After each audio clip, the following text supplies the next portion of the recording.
Diluviennes ont provoqué d'importantes inondations. Le bilan est déjà très lourd, au moins 27 morts. Il y a également une trentaine d'enfants portés disparus. Franck Genozo. Au cœur de la nuit, une maison à la dérive. Il y a des gens à l'intérieur. Et sur le pas de la porte, 2 personnes, lampe torche à la main. Autour d'elles, on devine les cris de panique des habitants. La crue a surpris les riverains dans la nuit de jeudi à vendredi. Au petit matin, de nombreux véhicules sont emportés, des passagers parfois bloqués dans l'habitacle.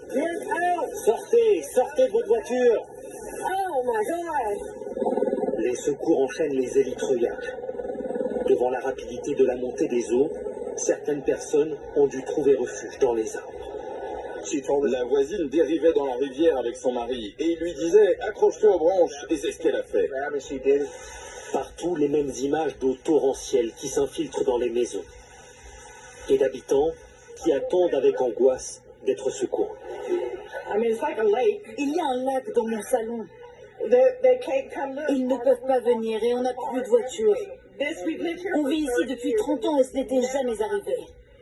Mais la situation la plus dramatique s'est sans doute déroulée ici, dans ce centre aéré au bord de la rivière.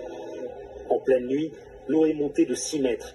Les dortoirs ont été balayés par la crue et les enfants ont dû quitter leur chambre. 27 fillettes manquent à l'appel. Les parents publient leur visage sur les réseaux sociaux avec l'espoir de les localiser vivantes. Si nous les retrouvons vivantes, ce sera dans les arbres ou sur les collines. Mais nous devons aussi secourir les autres centres aérés. Il y en a plusieurs. Les gens sont en sécurité, mais ils sont coupés du monde.